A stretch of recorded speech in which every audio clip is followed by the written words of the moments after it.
Hello बच्चों, आज हम पढ़ेंगे किरचॉफ का वोल्टेज लॉ। पिछली वीडियो में हमने किरचॉफ करंट लॉ कंप्लीट कर लिया, बहुत इजी था। अब पढ़ते हैं किरचॉफ का वोल्टेज लॉ क्या होता है। तो किरचॉफ लॉ का वोल्टेज लॉ हमारा कहता है, it state that the algebraic sum of the voltage. Algebraic sum of the voltage का मतलब क्या होता है? अलजेब्रिक समेशन का मतलब क्या होता है? अलजेब्रिक सम में हम माइनस चार्ज, यहाँ पर वोल्टेज है तो माइनस वोल्टेज और प्लस वोल्टेज को आपस में ऐड करते हैं, तो वो हमारा अलजेब्रिक सम कहलाता है। वो कैसे होता है, वो आपको इसको जब फॉर्मूला ड्राइव करेंगे इसका वो समझ में आएगा। तो इसमें क्या अलजेब्रिक सम मतलब क्या होता है?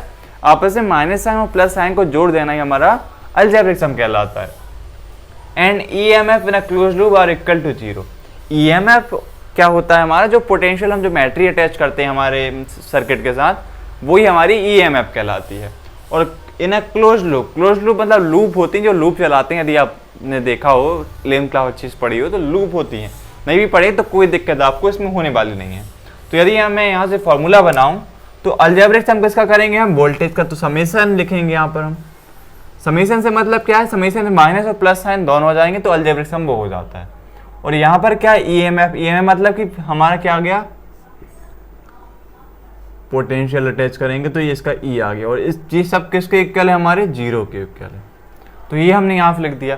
अब आप यहाँ पे देखें तो V का वैल्यू हम क्या पुट कर सकते हैं यहाँ पे यदि चाहें तो। यदि आपने ओम्स लॉ पढ़ा है तो V इज इक्वल टू में IR होता है। तो यदि मैं V की वैल्यू यहाँ से पुट कर दूँ तो क्या जाएगा? हमारा V का वैल्यू IR आ जाएगी और summation E is equal to में 0 हो जाएगा। ये हमारा इतना हो गया। अब बात करनी इसको हम लेके कैसे आएंगे, आया कैसे। तो इसके लिए हम क्या करेंगे, एक डायग्राम बनाएंगे। पहले डायग्राम देख लीजिए, एक डायग्राम कैसे बनेगा। यहाँ पर हमको क्या, एक रेजिस्टेंस बना लेना है और इसको क्या है, हमको बैटरी से अटैच कर देना है। फिर हमको दूसरा रेजिस्टेंस ले लेना है, इसको हमको क्या है, बैटरी से अटैच नहीं करना। और उसके बाद हमको तीसरा रेजिस्टेंस बनाना है यहाँ पर, इसको हमको बैटरी से अटैच करना है।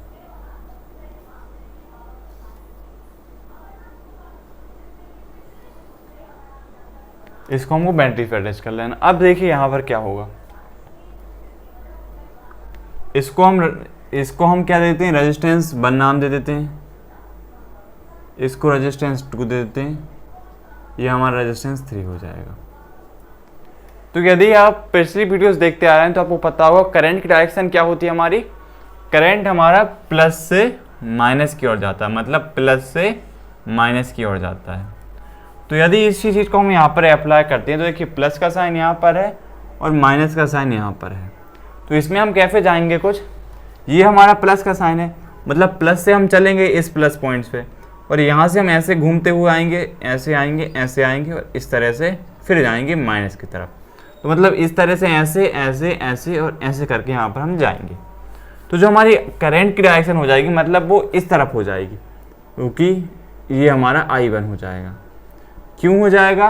क्योंकि करंट में हमारी करंट का प्लस से माइनस की ओर जा रहा है, तो हम इस डायरेक्शन में चलेंगे, फिर यहाँ से ऐसे ऐसे और यहाँ पर जाके माइनस साइन पर जाके पहुँच जाएंगे।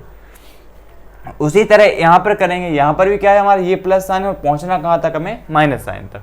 तो हमारी जो I2 की डायरेक्शन हो जाएगी वो भी किस तरफ हो जाएगी, इसी तरफ हो जाएगी। ये हमारा I2 हो गया, ये हमारी I2 हो गई। तो अब यहाँ पर आप एक चीज़ समझिए, यहाँ पर I1 भी इसी के होकर जाएगा माइनस साइन की तरफ, और जो I2 है वो भी इसी से होकर जाएगा इस वाले माइनस साइन की तरफ। मतलब जो बीच वाला हमारा रेजिस्टेंस है उससे I1 करंट भी आएगा, उस पर I2 करंट भी आएगा। तो इसकी डायरेक्शन जो होगी वो इस तरफ होगी, इस तरफ होगी। क्यों होगी?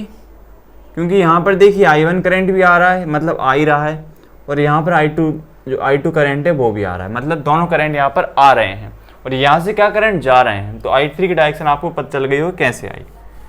अब बात करते हैं, माइनस और प्लस साइन लगाएंगे। पहले हम क्या नामकरण कर देते हैं, इसको A नाम दे देते हैं, इसको V नाम दे देते हैं, इसको C नाम दे देते हैं, इसको D नाम दे देते हैं, इसको E नाम दे देते हैं हम, और इसको हम F नाम दे देते हैं। EDF उनको नाम दे दी हमने। अब हम यहाँ पर क्या करेंगे, इन रेजिस्टेंस पर भी माइनस और प्लस के साइन लगा देंगे। ये हमारी खास चीज़ है, ये आपको समझ में आनी चाहिए। यहाँ पे देखिए, यहाँ से हमारा प्लस का साइन यहाँ पे ऐसा ऐसा जा रहा है, तो इस वाले रेजिस्टेंस पे हमारा कौन सा साइन आएगा, यहाँ पर हमारे प्लस का साइन आएगा। और यहाँ पे जब एक रेजिस्टेंस हमारा करंट घूम के आएगा तो यहाँ से ऐसा, यहाँ से यहाँ पर इस वाले पर माइनस का साइन आ जाएगा। क्यों आ जाएगा, क्योंकि यहाँ पे चले तो ये प्लस का साइन होता है, हमारा करंट किस चलता है, प्लस से माइनस की ओर चलता है। तो इसी तरह इस वाले पे रेजिस्टेंस पे हो जाएगा, ये प्लस का हो जाएगा और ये माइनस का हो जाएगा। आपको समझ में आया होगा इतना, प्लस और माइनस कैसे ले लिए। अब बात करते हैं हमारा रेजिस्टेंस 3 पर। यहाँ पर क्या हो रहा है, हमारा करंट आ रहा है, करंट आ रहा है मतलब कि प्लस से यहाँ पर हमारा प्लस होगा और यहाँ पर माइनस होगा, क्योंकि यहाँ से करंट जा रहा था तो प्लस और माइनस इस तरफ हो गया, लेकिन इसमें करंट आ रहा है तो यहाँ पर प्लस हो जाएगा और ये वाला माइनस हो जाएगा। तो समझ में आया होगा आपको इतना। अब बात करते हैं जो क्लोज लूप। क्लोज लूप क्या होती है, तो क्लोज लूप कुछ नहीं, हमको डायरेक्शन बताती है कि हमको किस डायरेक्शन से किस डायरेक्शन की तरफ चलना है। तो इसमें क्या वो क्लोज लूप का क्या यूज होगा वो हम देखते हैं। तो क्लोज लूप हमको कुछ नहीं बताएगी।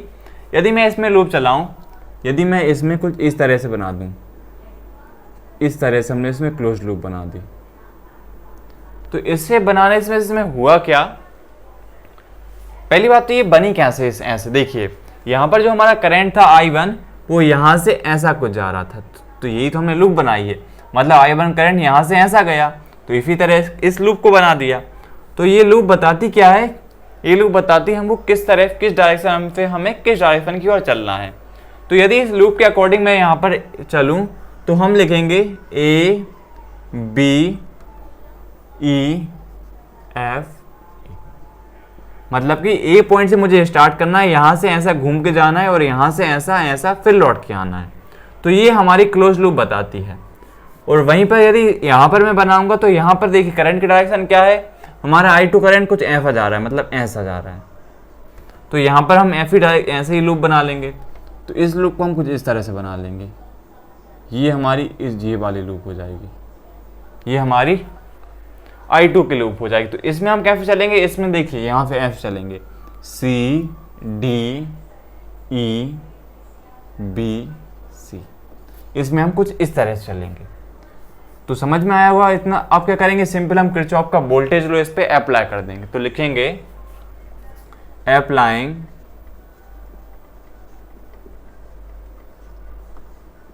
Kirchhoff voltage law. किरचॉफ का वोल्टेज लॉ को यदि मैं चाहूँ तो KVL लिख सकता हूँ, क्योंकि यहाँ पर बोर्ड पे जगह नहीं बचेगी। तो applying KVL in closed mesh. Mesh का मतलब यहाँ पर क्या है, लूप ही है, लूप को या मैश भी बोलते हैं। तो इसको यहाँ पर कैसे चलेंगे हम, A B E F A, यहाँ से कैसे चले E B E F A। अब देखिए यहाँ पर जो हमने पॉइंट तो ले लिया, अब यहाँ पर चलेंगे कैसे। यहाँ पर हम हमारी जर्नी की शुरुआत कहाँ से करेंगे, इस रेजिस्टेंस से। इस रेजिस्टेंस से हम पहले साइन से करेंगे। पहला साइन यहाँ पर क्या है हमारा, यहाँ से यदि हम देखें, यदि आप मान लीजिए आप यहाँ पर खड़े हैं, यहाँ पर आप खड़े हैं और आप यदि यहाँ पे जाएंगे तो आपके लिए सबसे पहला साइन किसका पड़ेगा, प्लस का साइन पड़ेगा। तो प्लस का साइन लगा दिया। और जो प्लस का साइन है उस पर क्या रेजिस्टेंस कितना है, 1 है, तो R1 लिख लिया। और ये करंट की डायरेक्शन कितनी हमारी इस तरफ है, और करंट कितना है हमारा I1 है, तो I1 लिख लिया। कुछ नहीं किया, यहाँ पर क्या प्लस का साइन लगा दिया, और रेजिस्टेंस कितना था R1, तो R1 लिख लिया, और करंट कितना था हमारे यहाँ पर I1, तो वो लिख लिया।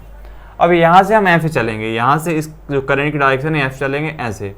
तो यहाँ पर हम जब पहुँचे तो हमको क्या पड़ा, प्लस का साइन। सबसे पहले हमको क्या मिला, प्लस का साइन, तो हमने यहाँ पर प्लस का साइन लगा दिया। और प्लस के साथ हमारा करंट कितना था, रेजिस्टेंस कितना था, R3 था, और करंट कितना था, I3 था। तो ये हमने यहाँ पर लिख दिया। उसके बाद फिर हम यहाँ से ऐसे चले, ये हम ऐसे गए और यहाँ से आप क्या करेंगे, हम ऐसे चलेंगे, ऐसे गए ऐसे, और ई से हम ऐप पहुँचे और यहाँ पर पहुँच गए। और यदि यहाँ पर आप पहुँचेंगे तो यहाँ पर आपको क्या माइनस का साइन मिल रहा है। माइनस का साइन के साथ यदि इनको हम नाम दे दें, इसको E1 दे देते हैं, इसको E2 दे देते हैं। तो सबसे पहले हमको क्या पड़ा, माइनस का साइन, और माइनस का साइन यहाँ पर लगा दिया हमने। उसके बाद वो जो हमारा पोटेंशियल था उसका नाम क्या था, E1 था, तो वो लिख दिया। और ये सब इक्वल में किसके होंगे, हमारे 0 के होंगे, तो वो लिख दिया। और इसको हमने इक्वेशन 1 नाम दे दी, इसको हमने इक्वेशन 1 नाम दे दी। अब क्या करेंगे हम, ऐसा ही इस वाले क्लोज लूप के लिए करेंगे, तो लिखेंगे अप्लाइंग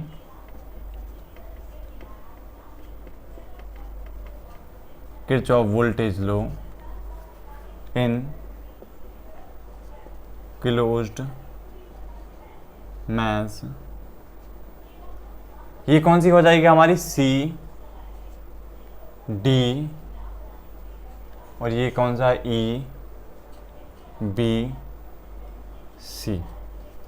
इसमें हम इसको अप्लाई करेंगे। तो यहाँ पर देखिए, यहाँ पर हम इस वाले पॉइंट से स्टार्ट करेंगे। ये हमारा कितना है, ये प्लस का साइन आ गया यहाँ पर। तो ये हमारा रेजिस्टेंस कितना है, R2 है, तो यहाँ पर R2 लिख लिया। और यहाँ पर करंट कितना है हमारा, I2 है, तो I2 लिख लिया। उसके बाद हम फिर कैसे चलेंगे, यहाँ पर करंट डायरेक्शन कैसी, ऐसे, यहाँ से चले ऐसे।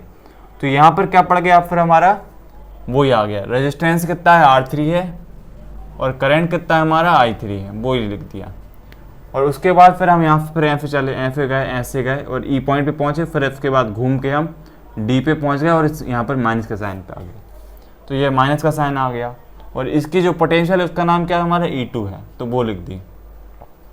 इसको इक्वल में किससे कर दिया, 0 को, और इसको इक्विवेलेंट 2 नाम दे दिया। तो इतना आपको समझ में आया होगा। अब क्या करेंगे हम, यदि आपने किरचॉफ को करंट लॉ पढ़ा है तो उसको हम यहाँ पर यूज़ करने वाले हैं। उसका यूज क्या करेंगे हम, जो हमारा बी पॉइंट है इस पर हम अप्लाई करेंगे हमारा किरचॉफ का वोल्टेज लॉ। तो यदि आप इस बी पॉइंट को अच्छे से समझें तो आपको एक चीज़ समझ में आएगी। यदि मैं यहाँ पर ये बी पॉइंट बना दूँ, ये हमारा बी पॉइंट है, तो यदि आप यहाँ पे देखें, यहाँ पर जो I1 करंट है इस बी पॉइंट पे आ रहा है, मतलब जो I1 करंट है इस पे आ रहा है, और जो I2 करंट है वो भी इस पॉइंट पे आ रहा है।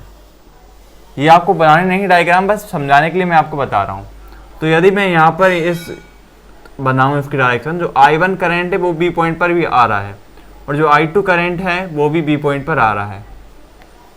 लेकिन जो I3 करंट है वो यहाँ पर ऐसे जा रहा है, मतलब कि जो I3 करंट है वो बी पॉइंट से बाहर की ओर जा रहा है। तो यदि मैं इस पॉइंट को बनाऊं तो जो हमारा I3 पॉइंट है वो इससे बाहर जा रहा है, मतलब कि इस जंक्शन में I1 करंट आ रहा है और I2 करंट आ रहा है, लेकिन जो I3 करंट है वो इस जंक्शन से बाहर जा रहा है। तो आपको पता है जो करंट जंक्शन में आ रहे होते हैं उनको किसके साथ लिखते हैं, प्लस के साइन। तो I1 लिखेंगे, प्लस में I2 लिखेंगे। लेकिन जो I3 करंट है वो क्या हमारे जंक्शन से बाहर जा रहा है, तो इसको लिखेंगे हम माइनस के साथ I3, और इसको इक्वल में कर देंगे किसके, 0 के। तो मैं यदि यहाँ पे चाहूँ तो I3 की वैल्यू फाइंड कर सकता हूँ। तो I3 की वैल्यू क्या जाएगी हमारी, I3 इज इक्वल टू में I1 प्लस I2 आ जाएगी। तो यहाँ पर यही करना है हमको, जो हमारा I3 है उसकी जगह I1 प्लस I2 रख देना है। तो यदि मैं यहाँ पर इसको मिटा के लिखूँ तो यहाँ पर क्या जाएगा हमारा, R3 I1 प्लस में I2, और यहाँ पर भी ऐसा ही हो जाएगा। तो ये हो जाएगा R3, और यहाँ पर क्या हो जाएगा, I1 प्लस में I2। ये हमने यहाँ पर सिंपली हमारी I3 की वैल्यू पुट कर दी। इतना आपको समझ में आया होगा। जंक्शन यहाँ पर हम बी पॉइंट पे अप्लाई कर दिया, अब करंट लो, किरचॉफ करंट लो, और वो हमने यहाँ पर I3 की वैल्यू पुट कर दी। तो इतना आपको समझ में आया होगा। अब सिंपल हमारा क्या करना है, हमको इसकी इन दोनों इक्वेशन को सॉल्व कर लेना और हमारा आंसर आ जाएगा। तो यहाँ से मैं डायग्राम मिटा रहा हूँ, आप इतना आप चाहें तो आप लिख सकते हैं। अब मैं यहाँ से डायग्राम को क्लीन कर रहा हूँ।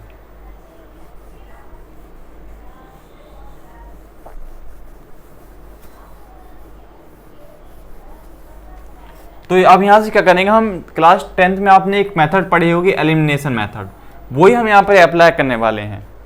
तो इक्वेशन 1 और 2 में तो यहाँ पर लिखेंगे अप्लाइंग एलिमिनेशन मेथड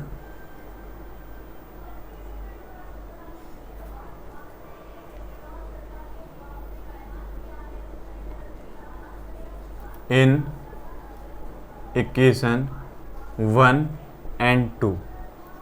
तो हम यहाँ से क्या करेंगे, एलिमिनेशन 1 और 2 में अप्लाई कर देंगे। तो यदि मैं इन इक्वेशन को लिखूँ तो यहाँ पर क्या है, R1 I1 और प्लस के साथ क्या है हमारा ये प्लस का साइन, और यहाँ पर R3 बाहर लिखा, यदि इनके साथ मैं इंटू कर दूँ I1 और I2 के साथ, तो ये क्या हो जाएगा हमारा I1 R3 हो जाएगा, I2 R3 हो जाएगा। एक ऐसा कर दिया R3 का इस ब्रैकेट के अंदर इंटू कर दिया, तो I1 के साथ एक बार R3 आ गया और एक साथ I2 के साथ आ गया, और माइनस में E1 लिखा और इक्वल टू 0 कर दिया। अब दूसरी इक्वेशन को लिख देंगे R2 I2, और इसी तरह इसको लिख देंगे I1 R3, और यहाँ पर भी I2 R3 माइनस का E2, ये 0 हो जाएगा। तो यदि आपने क्लास 10 अच्छे से पढ़ी है तो आपको पता है एलिमिनेशन मेथड क्या करते हैं, हमें एक न एक टर्म में से कहीं की ख़त्म करनी होती है। तो लेकिन यदि हम यहाँ पर देखें तो यहाँ पर हमारी बिना साइन बदले कोई भी टर्म आपस में कैंसिल नहीं होंगे, क्योंकि ये भी प्लस का, ये भी प्लस का, ये भी प्लस का, ये भी प्लस का, और ये माइनस के और ये माइनस के, तो इनके हमको क्या है साइन चेंज करने होंगे। तो एलिमिनेशन मेथड में तभी हमारी एक यहाँ से टर्म गायब हो सकती है। तो यहाँ पर क्या करेंगे, हम एलिमिनेशन मेथड में साइन चेंज कर देंगे।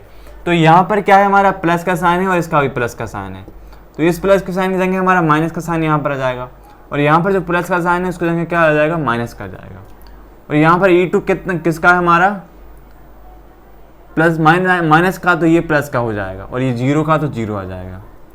अब देखिए यहाँ से ये हमारा क्या आ जाएगा, ये हमारा माइनस का हो गया R2 और I2, तो यदि हम यहाँ से इसको लिखें तो R1 और I2, और ये हमारा माइनस का आ जाएगा R2 और I2। और जो हमारी सेकेंड टर्म है, एक देखिए, एक प्लस की है अब एक माइनस की, मतलब एक प्लस की और एक माइनस को, ये पूरी टर्म हमारी कैंसिल हो गई, तो बीच वाली टर्म हमारी पूरी कैंसिल हो गई। और यहाँ से क्या हो गया, हमारी E2 प्लस की हो गई और E1 माइनस की हो गई। तो यदि मैं इसको लिखूँ तो ये हमारी बीच वाली टर्म तो ख़त्म हो गई, अब बची जो E2 हमारा प्लस का हो गया और E1 माइनस का हो गया, और ये इसके किसके इक्वल में, हमारे 0 के। तो हमने इतना कर दिया। अब क्या करेंगे, हम यहाँ से सिंपली समेशन करेंगे। तो समेशन में यहाँ से क्या करेंगे, यदि मैं इसको लिखना चाहूँ, यहाँ पर क्या है, R1 है और I2 है, तो यदि मैं इनको एक बार ब्रैकेट में लिखूँ तो R1 I2, और ये क्या हो जाएगा R2 I2, और ये इसमें प्लस है E2 माइनस E1, और ये किसके इक्वल आ जाएगा, 0। तो यदि मैं समेशन में इनको लिखूँ तो इसको मैं I लिख सकता हूँ, इसको R लिख सकता हूँ। समेशन में क्या है, रेजिस्टेंस वो R1 था, वो मान रहे हैं, और ये R2 था, और ये करंट I12 था और ये I2 था। तो यदि मैं इनको लिखना चाहूँ तो समेशन की फॉर्म में, तो इस I2 I2 की जगह क्या लिख सकता हूँ, यहाँ पर I लिख सकता हूँ, और R1 R2 की जगह यहाँ पर क्या लिख सकता हूँ, R लिख सकता हूँ। तो इस तरह से मैंने इसको लिख दिया। और यदि यहाँ पर देखें तो E2 माइनस E1 लिखा हुआ है, तो E2 माइनस E1 को यदि समीशन के फॉर्म में लिखूँ, क्योंकि प्लस और माइनस साइन दोनों आ गए उसमें, तो E2 और E1 का यदि समीशन में लिखूँ तो सिंपल इसको मैं E लिख सकता हूँ, प्लस करके E लिख दिया, और इसको इक्वल में किसके लिख दिया, हमने 0 के लिख दिया। और यही क्या है, हमको प्रूव करके लाना था, ये हमने यहाँ से प्रूव कर दिया। और यदि आप चाहें तो IR की जगह यहाँ पर V भी पुट कर सकते हैं, क्योंकि V इज इक्वल टू में IR होता है। यदि आप ये वाली इक्वेशन लाना चाहें तो IR की जगह V पुट करते हैं। यहाँ से आपको बहुत कन्फ्यूजन हो रही हो कि लास्ट में क्या हो गया। ये कुछ समेशन का मतलब मैंने आपको बताया था कि प्लस साइन भी होता है और माइनस साइन भी होता है। तो एक R1 I2 प्लस का था, एक R2 I2 हमारा किसका था, माइनस का था। तो उनको आपस में यदि समेशन से लिखेंगे तो सिंपल I और R ले सकते हैं, वही तो हमारा ये डेफिनेशन कहती थी। और यहाँ पर E2 एक माइनस का था, E1 माइनस का था और E2 प्लस का था, समेशन में लिखा तो इनको E लिख दिया। यही हमारा किरचॉफ का वोल्टेज लॉ कहता था। ये फॉर्मूला बहुत मोस्ट इंपोर्टेंट है और ये डेरिवेशन भी बहुत इंपोर्टेंट है। तो समझ में आया होगा आपको पूरा किरचॉफ वोल्टेज लॉ। अब करते हैं हमारा नेक्स्ट टॉपिक।